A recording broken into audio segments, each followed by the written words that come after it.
We've been training this for months. We're anticipating some level of civil unrest. We don't know what it is, but we must be prepared for it. It was a refresher training for crowd control formations and situations, on one hand for all members of law enforcement. And then the bigger issue was the coordination with outside agencies.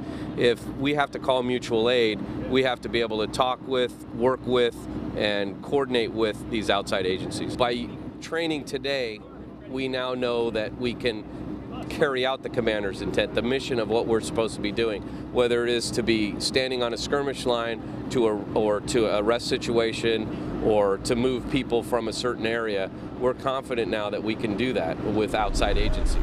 My job is to prepare a worst case scenario. It doesn't mean that the worst case scenario is going to happen, but you always have to be prepared, because if you do not and it takes place, then people ask, well, why weren't you prepared? Why didn't you think about this?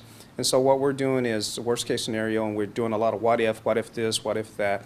But we're not picking up the intelligence right now that things are going to happen. And that's why I really want to, as people see us doing crowd control measures on TV, not to get overly alarmed. That's just practice so we don't make mistakes.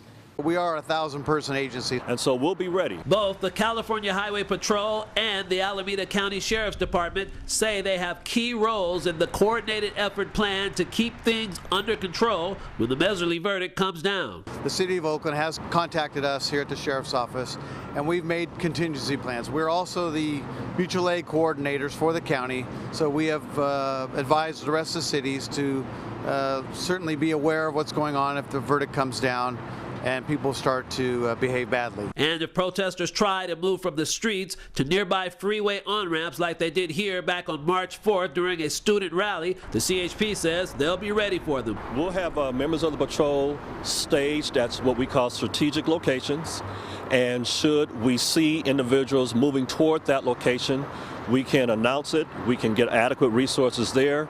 We'll have air support up to monitor crowd flows, because the Highway Patrol has both fixed wing and rotary wing aircraft. Sergeant Nelson says even though law enforcement will be ready for the worst, they hope things will stay calm when the trial wraps up. You know, it's hard to say what's going to happen. The Grant family has called for peace, and we're certainly in hopes that that's what will occur. In Oakland, Hazik Medyoun, Cron 4 News. We don't want trouble, but we do want justice. That's right. That's right. And until we get some real justice, we're going to continue to use our freedom to assemble. Right. We want to stay focused on the officers who keep getting away with murder. That's right. We don't want that to continue. We want this to stop. They're killing our kids, y'all, and that's the focus. They're killing our kids, that's right, and they're not being held accountable. But I just want to reiterate that we have a right to assemble.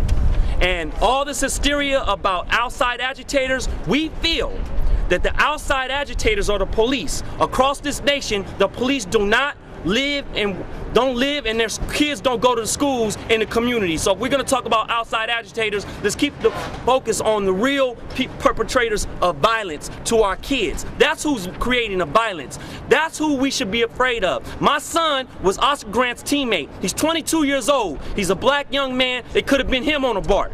Now, I'm proud of my son for coming out here and feeling angry enough and feeling enough passion and compassion to come out here and want to stand with the people. And we asking all the people, if you feel that way, don't pin it up inside. Come out here. We're providing a space, and it's an alternative. It's alternative to other forms of expression. So if you want to go out and do other things and all like that, that's on you. But if you want to come out and participate and to speak out and build with other brethren about what we can do to move forward, then come out here 14th of Broadway. We're going to be out here the day of the verdict at 6 o'clock. We told them some of the things to look for. Kevin Grant is an Oakland Street Outreach Coordinator. He's working with Police Chief Anthony Batts, getting the word out to the community on how to spot outside agitators who may try to disrupt otherwise peaceful protests following the Mehserle verdict. The outside agitators, they generally come in backpacks. They don't look like people in the community. They have toys that our community loved ones don't have. Bullhorns. They know how to set garbage cans on fire in an instant, shatter a picture window in an instant. Bandanas up to here and the hats down here. Chief Batts says outsiders were a major problem during Oscar Grant protest rallies back in January 2009. 75% of those people who were arrested were outside the city of Oakland. And so what residents are telling me is that they are tired of people coming in from outside of our city and cause destruction, and then they go away. Grant says this time, when the verdict protest begins, street outreach workers will be in the crowds looking to stop agitators before they get started. And try to just interrupt them, you know what I'm saying, interrupt their, starting stuff. And then our goal is to try to get in the way. And the message that I like to give to people outside of our city who want to come in and do this, because this is becoming a pattern, is that we will not tolerate you burning or hurting or causing destruction in our city. Now, if you come here to protest, that's your right. We will facilitate that. Part of that practice is to make sure that we don't overreact and we're the cause of any issues, because we will not be. But we will not let people come and destroy businesses or hurt our city or hurt our community. In Oakland, Hazik Medyoun, KRON 4 News.